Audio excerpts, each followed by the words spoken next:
નમસ્કાર મિત્રો, all India ન્યૂઝમાં આપનું સ્વાગત છે. ચાલો જાણીએ આજના સમાચાર. મહત્વના સમાચારની વાત કરીએ તો હવામાન વિભાગની આગાહી અનુસાર મોન્સૂન ટ્રફ અને વેસ્ટર્ન ડિસ્ટર્બન્સના કારણે ગુજરાતના વિવિધ વિસ્તારોમાં આગામી દિવસોમાં સારો એવો વરસાદ વરસી શકે છે, જેનાથી ખેડૂતોમાં ખુશીની સાથે ચિંતા પણ ફેલાય છે.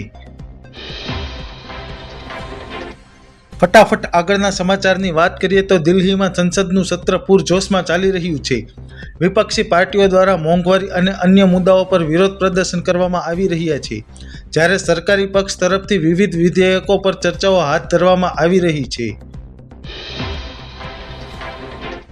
આગળના સમાચારની વાત કરીએ તો સોશિયલ મીડિયા પર વિવાદો અને ધમકી આપવાના કેસમાં સંડોવાયેલી કીર્તિ પટેલની સુરત કોર્ટ પરિસરમાંથી ધરપકડ કરવામાં આવી છે, જ્યાં તેમનું એક વિવાદાસ્પદ નિવેદન પર ચર્ચાનો વિષય બન્યું છે.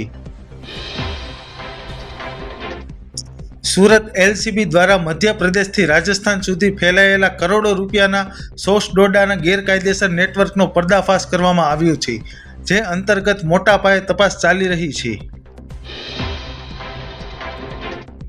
આગળના મહત્વના સમાચારની વાત કરીએ તો ગુજરાતમાં નકલી કે એનાલોગ પનીરના વેચાણ અને ઉત્પાદન સામે ફૂડ એન્ડ ડ્રગ્સ વિભાગ દ્વારા રાજ્યવ્યાપી કડક કાર્યવાહી શરૂ કરવામાં આવી છે.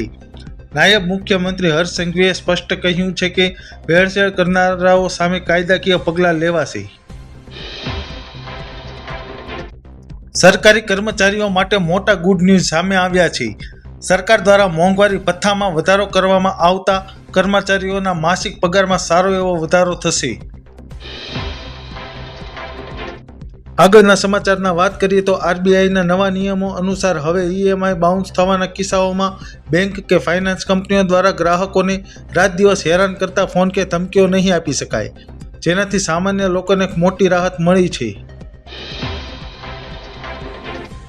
આગળના સમાચારની વાત કરીએ તો છેલ્લા 6 મહિનાથી અટવાયેલા વિવાદનો અંત આવ્યો છે.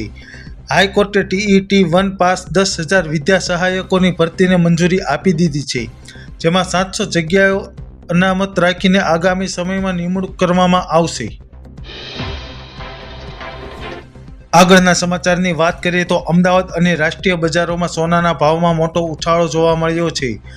MCX પર 10 ગ્રામ સોનાનો ભાવ રેકોર્ડ સ્તરે પહોંચી ગયો છે, જેના કારણે રોકાણકારોમાં ભારે ઉત્સાહ અને ખરીદદારોમાં ચિંતા જોવા મળી રહી છે. જો તમને આ વિડીયો ગમ્યો હોય તો લાઇક કરો, ચેનલને સબસ્ક્રાઇબ કરો અને આવી જ તાજી ખબર માટે જોડાયેલા રહો ઓલ ઇન્ડિયા ન્યૂઝ સાથે. નમસ્કાર.